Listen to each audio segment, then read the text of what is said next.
Well, thank you, Sir Roderick, for that wonderful introduction.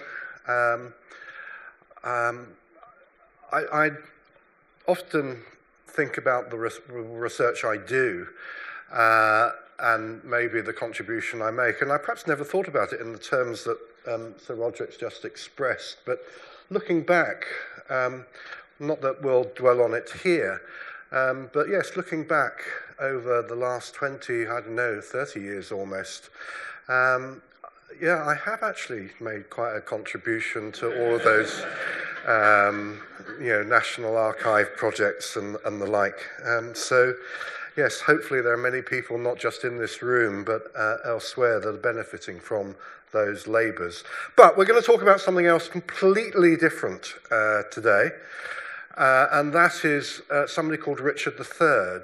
And looking out into the audience, here we are, some years indeed after the bones were discovered in a car park in Leicester.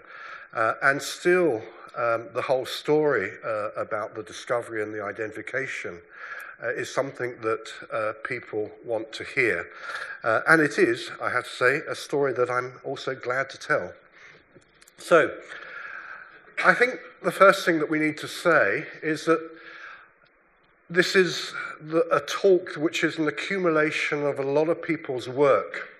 And it's an interdisciplinary project, a multidisciplinary project. You know some of the names here. I work particularly closely with Turi King, the geneticist there. But within Leicester, Joe Appleby, the osteologist, did an awful lot of work that I'll talk about later on. And of course, the archaeologists, Matt Morris and Richard Butley, who led the project, were particularly important. But I must also point out this lady here. Another one, an engineer, not that one. This lady here, Philippa Langley, because if it wasn't for Philippa, and her sterling work in convincing, first of all, people to part with money, which is never an easy thing, but also convincing Leicester City Council to allow the dig to go ahead, then none of this would have happened. So we owe a great debt to Philippa. So here's Leicester in around about 1450.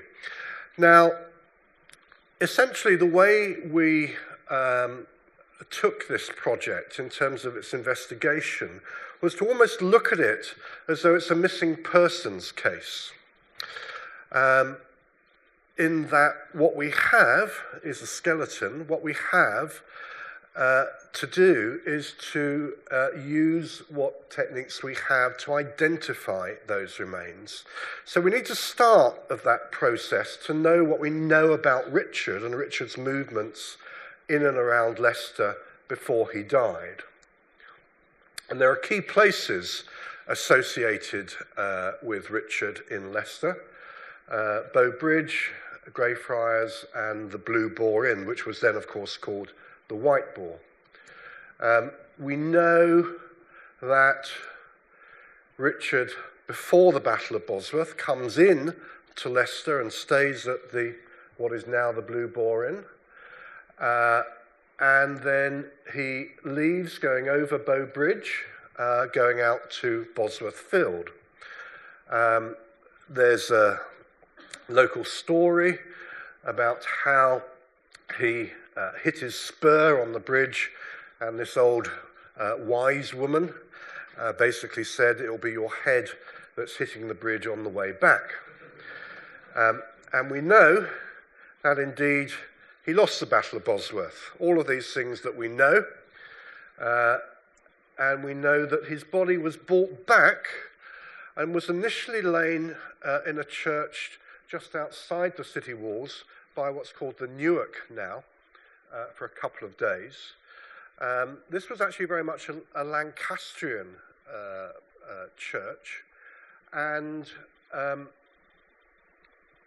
it's possibly because of that connection that the body was later brought to Greyfriars Priory and was buried there. So we know and we have known for a very long time that Richard was buried in the choir of the Church of Greyfriars. So why the mystery? Well, like many priories and monastic establishments, Greyfriars was sold off under Henry VIII and the dissolution of the monasteries, and was torn down, and indeed the land was bought by the Herrick family. The Herricks were an important Leicestershire and Leicester family. Several of them were mayors of the city, and we know that a house was built on the land there, and a very smart garden was erected on the lands that formerly were part of the Greyfriars Friary. And indeed, Christopher Wren, and you'll notice from the dates, this is not Christopher Wren of St. Paul's fame.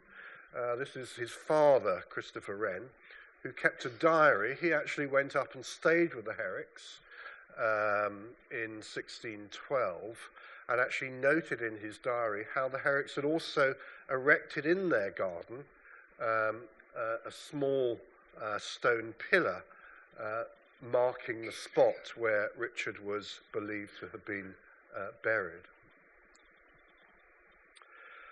So we've known about Greyfriars Priory for a long time. The location of the area that the friary occupied has been no mystery at all. Been known about for much of the 20th century.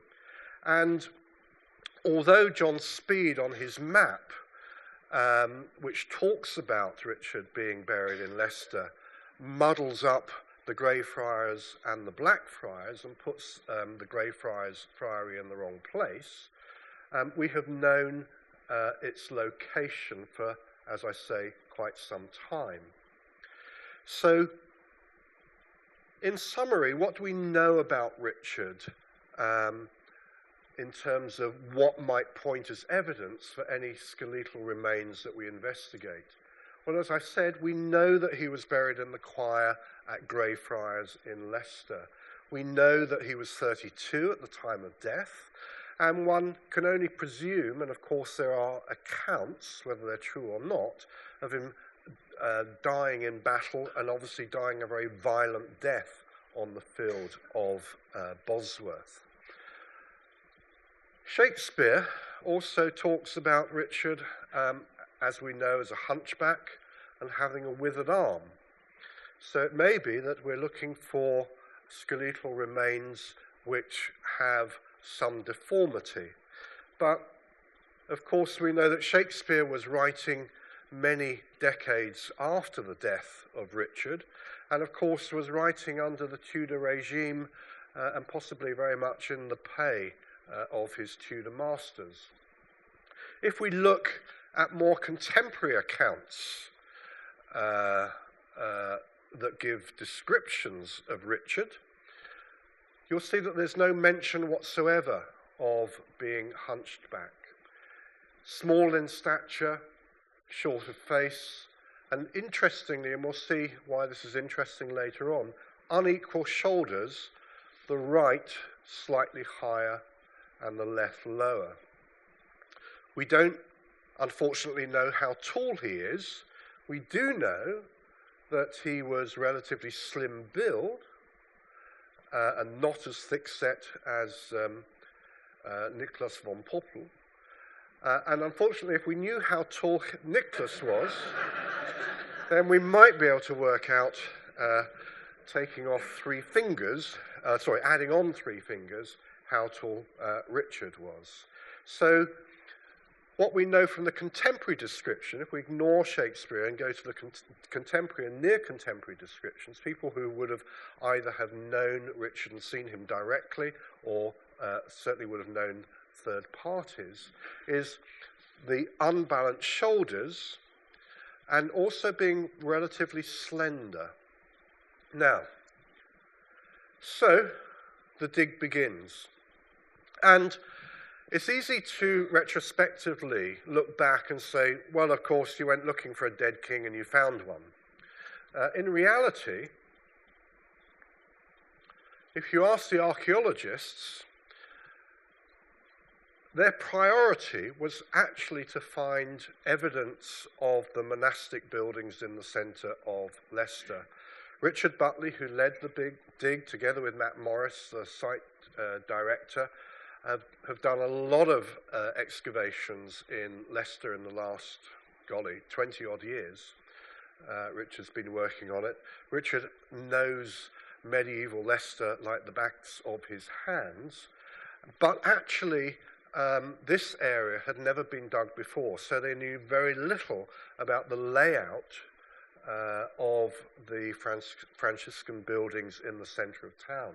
So their top priority was actually simply to find more about that area of Leicester, and then to try and work out which bits of the monastic institution were which within that, i.e. something about the layout. And if they could locate the church, and if they could locate church, maybe locate the choir within the church, and then locate the mortal remains of Richard III. And this is what they thought the outcome of those 5 tasks might be. They thought that there was a reasonable chance of finding something about the way the friary had been laid out, but they realistically thought that there was very little possibility of finding the remains of Richard III. However, let's quickly look at Leicester and the Greyfriars. This is one of the first detailed maps of Leicester where you can work out the precise location of the Greyfriars, which is here. In case you come from Leicester and you're a bit confused, that's because north is here. It's orientating the map slightly differently, so north, east, west, south. Now, if we blow that up and turn it round the right way, so north is now at the top, that's essentially that section of the map.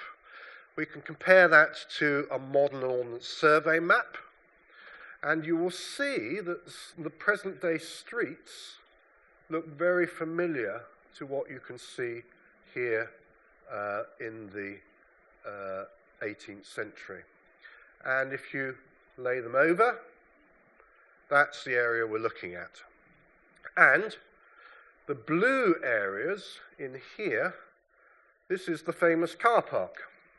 That's the social services car park, which is owned by the city council, and it's they that had to give permission. Now, one of the reasons I show you this is because this is exactly why beforehand the archaeologists thought there was an incredibly remote chance of finding a skeleton that could be that of Richard III.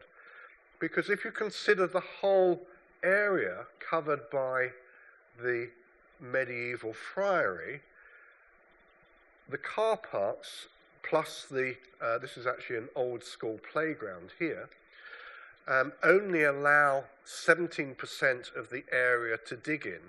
Now, given that you can't even excavate all of these, you're only going to put trenches in, as you can see in a minute, it means that you're only actually excavating around about 1 to 2% of the entire area that the friary originally took up.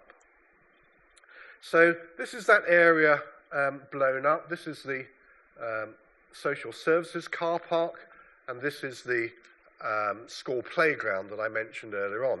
Now, the first thing that the archaeologists started with is one of these, which is essentially trying to use radar technology to see whether or not you can pick up any evidence of building foundations and the like through the tarmac of the car park. What it actually showed is that there were areas of various rubble, but nothing clearly conclusive. In fact, if anything, it showed where not to dig, because the red lines here are telephone cables, drains, and other service trenches of that nature. So it did tell us that unless we actually wanted to put most of central Leicester in darkness, we're not to dig. Now, what we're looking for, of course, is something like that. There are no plans for the Grey Friars at Leicester. Obviously, we know what other monastic establishments of the same period looked like. And of course, they're a bit like Lego building blocks in that they tend to have very many of the same attributes. Cloisters, a chapter house, church with presbytery and choir, other residential blocks. We know that these things will be there. What you don't necessarily know is which order they will appear in. Now, because it's a monastic building, a medieval monastic building, which is orientated on an east-west axis, luckily, it means that we can put two trenches in running north-south. And the purpose of that is to try and cut across building lines running east-west. So those two trenches go in. And this is what they revealed. This is trench one here, and trench 2 here. Trench 1 showed evidence of some robbed walls very early on. Obviously, at that stage, we couldn't tell exactly what those robbed walls belonged to. But trench 2 also showed evidence of an adjoining corner and a walkway, so that we knew we had a cloister here, and therefore this building was coming off the cloister. Further evidence also showed that this had a kind of bench round the wall, which is typical, and particularly given the size, of a chapter house. So this was key because it showed that we potentially had a cloistered area and a chapter house coming off of it. But we're looking for a church, and we're looking for a choir within that church. And the church could feasibly be here, or it could be there. You would expect it to come off either the north or south of that cloister. So it could be up here, or it could be down here.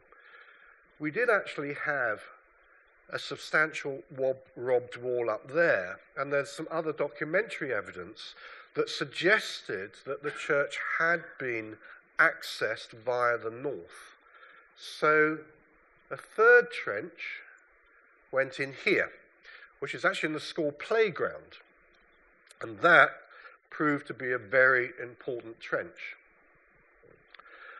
This is looking inside that trench, enlarged, and the trench actually showed lots of interesting things. Evidence of a north and a south wall, but more importantly, choir stall footings, which meant that we were literally at the junction between the presbytery and the church. And you'll see there's also evidence of burials, which is exactly what you would expect to see in a church and a presbytery. Before we get carried away, this is not Richard III's tomb. We also found various tile impressions, which actually could be to do with the floor, or it could also be to do with Herrick's garden. And we also found lots of other litter, some nice tiles, various tomb letterings, and also an Edward IV half-penny. Now, the evidence from Trench 3 suddenly begins to put everything into perspective. This is Trench 3 here. And what that shows is that we actually have a choir that is joining up with Trench 1. This is Trench 1 here. Now, what I haven't mentioned is that in Trench 1, a skeleton was found on the very first day of the dig, literally within the first hours of the trench being uncovered. And the skeleton was simply covered up. I say a skeleton, all that was actually pointing into the trench at that stage was some leg bones, some femur. They were covered up and simply left. Why? Because we're digging in a monastic site. There are potentially going to be graves and skeletons all over the place. The point is that at that stage, we had no idea whether that skeleton was in a church, outside of a church. It could have been in a monk ceremony outside. It could have been anywhere. And it was only with the evidence of Trench 3 showing where the church and the presbytery was, people suddenly went, you know that skeleton that we found on the first day? That's potentially in the choir. So a decision was made to enlarge this site here and to do a proper excavation on that skeleton. And that is what was found. It's a picture that you may have seen in the newspapers, on television. And this is the uncovered skeleton, which we now know to be that of Richard III. Of course, at that stage, all we knew is that it was a skeleton, and a skeleton in a church. And skeletons in churches are not that unusual. However, there is something very unusual about this skeleton.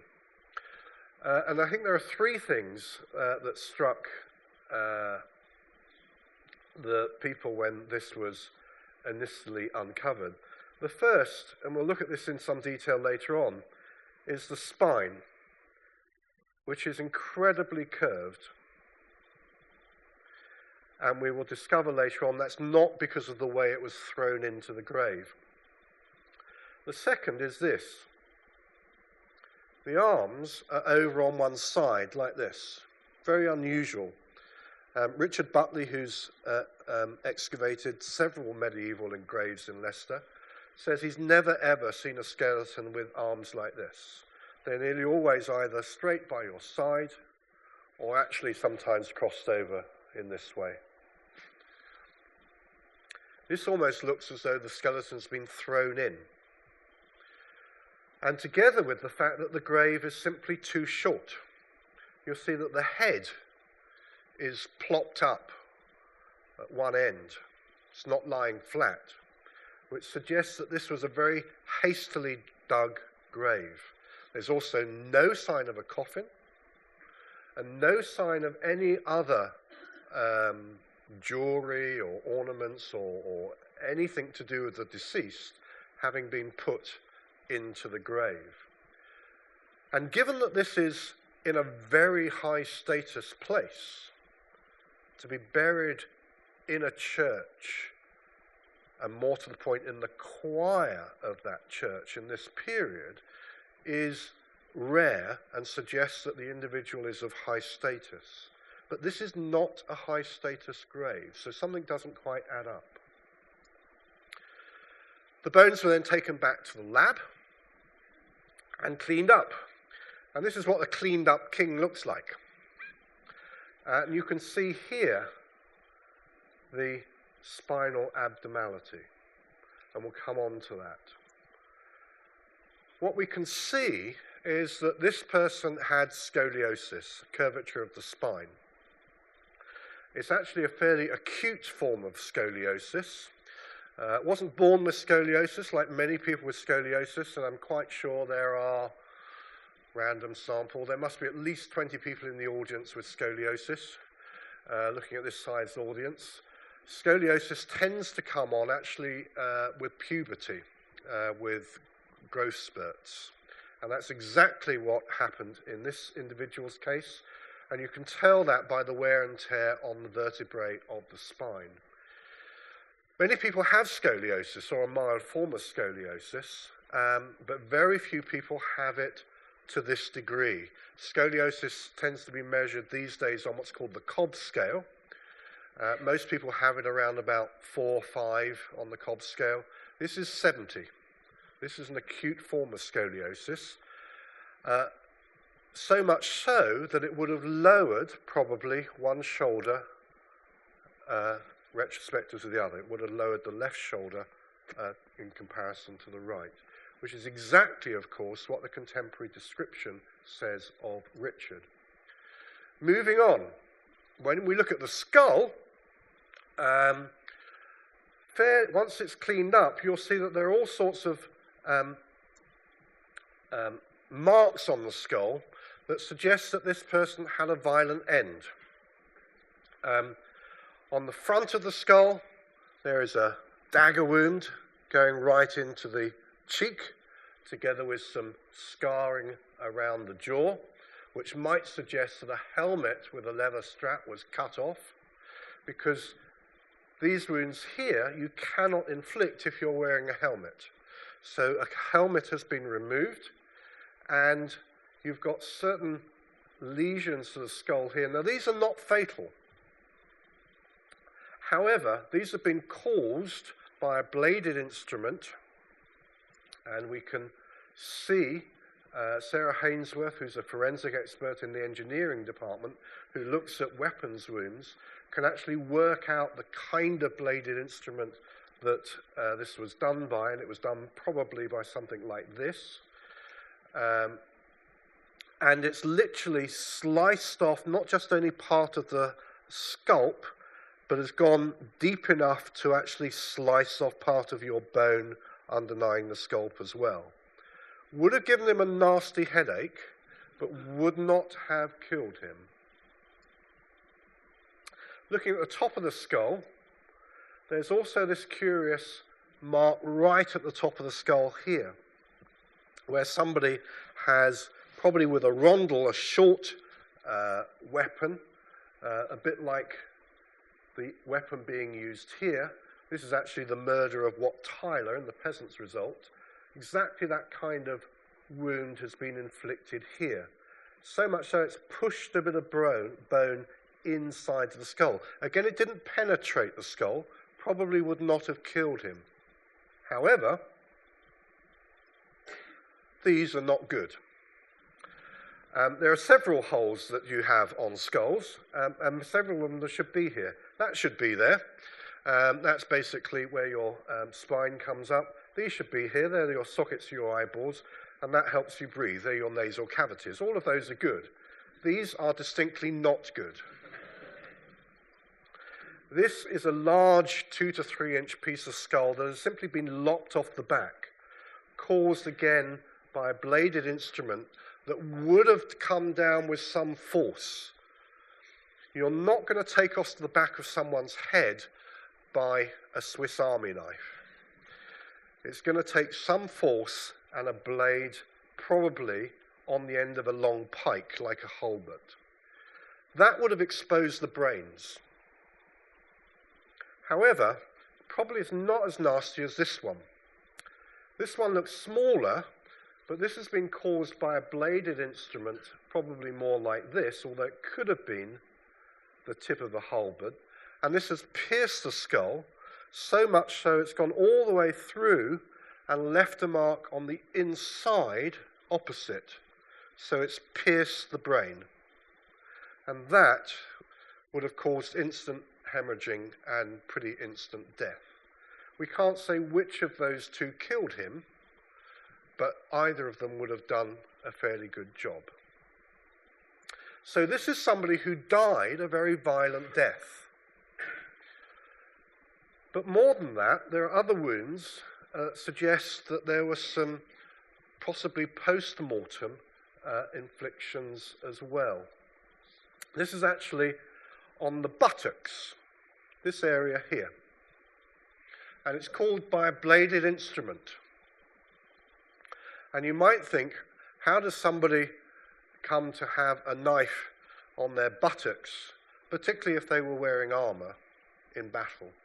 We know that the helmet would have been torn off, but we do know, and if you remember seeing the account earlier on, after the battle, Richard's body was brought back to Leicester, and contemporary accounts suggest it was thrown over the back of a horse, stripped naked of armour.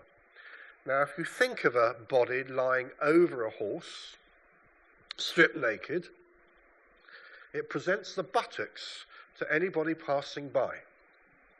And we know that in medieval times, to inflict wounds around that area was a grave insult. And this is possibly a humiliation. We can't say for certain, but our best guess that this is a humiliation injury post-mortem. So, let's take stock. What do we know so far? All of the evidence points in the right direction. We've got a skeleton that's in the right place. We know that it's a young male with battle injuries. I haven't talked about the radiocarbon and isotope data, but basically we carried out those data, and that puts the grave at the right place. And the isotopes suggest that this is somebody of high status who actually had a fairly high status fish diet, and also one that changed, interestingly, exactly around the time when Richard became king. The individual in question changed their diet when Richard became king and actually started drinking more wine.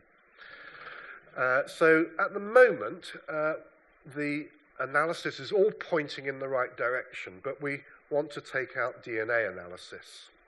Now, if you're going to do DNA analysis, you can't just take DNA samples from anyone. You have to have a comparator. Extracting DNA from a skeleton will not tell you who that skeleton is unless you've got something to compare it with. Now, when the news broke about this discovery, we were contacted by no end of people who claimed to be related to Richard III. The thing is, we're all related to Richard III. It's just that most of us have no idea how we're related to Richard III. And it's not the relationship that matters. There are specific types of relationships that matter, because if you're trying to compare DNA, there are two types of DNA that can be compared over time relatively easily. And that is mitochondrial DNA and Y chromosome. Now, we all have mitochondrial DNA. It's in our mother's egg. We get mitochondrial DNA from our mothers, but only mothers and females can pass it on. So here's the mitochondrial DNA, passes down to all of the children, but only the females, because it's in the egg, can pass it on. So essentially it's going down the female line. Y chromosome, unfortunately the women here have no Y chromosome because that's the male gene, and us men get it from our fathers, and it is replicated very much from father to son, father to son. So Richard has his father's Y chromosome and his mother's mitochondrial. And to trace it, of course, you can go up, down, sideways, whatever you like. All that matters is that you have an unbroken chain of either all females for the mitochondrial or all males for the Y. Doesn't have to go downwards. It can go up before it goes back down. And that's just as well. And let's look at the Y chromosome first, because Richard, of course, has no living legitimate descendants. He does have a son, of course, whose death predates his own, and he does have a number of bastards, but as far as we are aware, none of those themselves had children, none of the males themselves had children. So to follow the male line, you have to go up 4 generations to Edward III, and then back down again to the Dukes of Beaufort. Now, talking about bastards, John of Gaunt had several bastard children, and one of them, of course, is John Beaufort, the first Duke of Somerset, who's later legitimised when he married Catherine Swynford. And it's that branch that gives rise to the Plantagenet, if we can call it that, Y chromosome. goes down to the Dukes of Beaufort. Here's the 5th Duke of Beaufort here. And we traced 5 living male descendants from the 5th Duke going off at branches. What we don't want are things like brothers and fathers and sons. What we actually have is a series of 4th and 5th cousins. So we traced that. Now, on the female line, we had an advantage because this part of the tree is quite well known about. It's been published in various places in the early 20th century. And John Ashdown Hill had done work to extend this tree and had discovered the mother of Michael Ibsen, Joy Brown, or Mrs. Ibsen, as her married name was. Now, so John Ashdown Hill's work, particularly important because it meant that we started the project knowing about a potential mitochondrial donor. One of the problems is that none of this tree is very well documented or sourced, or it wasn't. If you look at the early 20th century sources, they don't give any documentary evidence for this tree, and unfortunately nor does John Ashdown Hill say very much about it. So the first thing we actually did was to say to ourselves, we need to document and evidence that tree, because this is going to be a high-profile missing persons case. And if that tree doesn't hold mustard, then the whole thing could fall flat on its face. So that's what we set about doing. And at the same time, and I said to Turi, who did the genetics work, what we ideally need to do is to find a second lineage so we can actually triangulate those results. There was always a real danger that if Michael alone didn't match Richard, it could be that this tree is faulty. So we were lucky to discover somebody called Wendy Doldig. Ironically, Michael is Canadian. His grandmother went out to Canada, and Wendy is an Australian. Her family went out to actually New Zealand in the 1870s and subsequently moved to Australia. So the DNA mitochondrial donors are, shall we say, from the colonies. Richard might have liked that irony somehow. And it's important with ancient DNA. Ancient DNA degrades over time. And the speed with which it degrades depends on the circumstances under which it's been kept. But it also means it can get contaminated, which is why this is actually my colleague Turi King. That's Joe Appleby, who did the excavation. This is the two of them in the grave. This is actually one of Turi's colleagues in the lab. You can see it's a bit like detective things that you see on television. This is purely to stop the DNA becoming contaminated. That's the conditions which you have to work with ancient DNA. But what it found is that here's Michael's DNA. This is the mitochondrial DNA sequence. And here's Wendy's. And you will see they are pretty much a perfect match. And that was the first breakthrough. Once we knew that Wendy and Michael's matched one another, and the way you see that they're a match, the height of the columns is not really important. What matters, and this is why we talk about the DNA sequence, is the sequence of these letters and colours. So blue, green, green, blue, green, green, blue, blue, etc., etc. What you're seeing is that replicated. Now, what this means is that those people have a common female ancestor. And when you add in the DNA of the Greyfriars skeleton, it shows that they also have a common female ancestor, who happens, of course, to be Anne of York, Richard's sister. And therefore, putting all of this together, we know that there is very compelling evidence that the Greyfriars skeleton is indeed Richard III. However, there is actually a break in the Y chromosome. There's at least 2 false paternities here. First of all, one of the Somersets that we identified doesn't match the other 4. And we can tell that the break is in the fairly recent past. And when we discovered that, I said to Turi, we've got to go and tell this individual. This is not the sort of thing that I'm going to put in an email.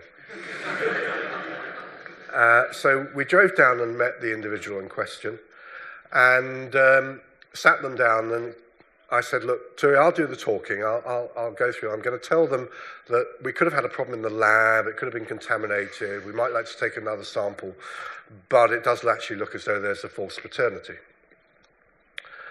And so I sat him down and I went through this. No reaction whatsoever. And I thought, I don't think he's understood.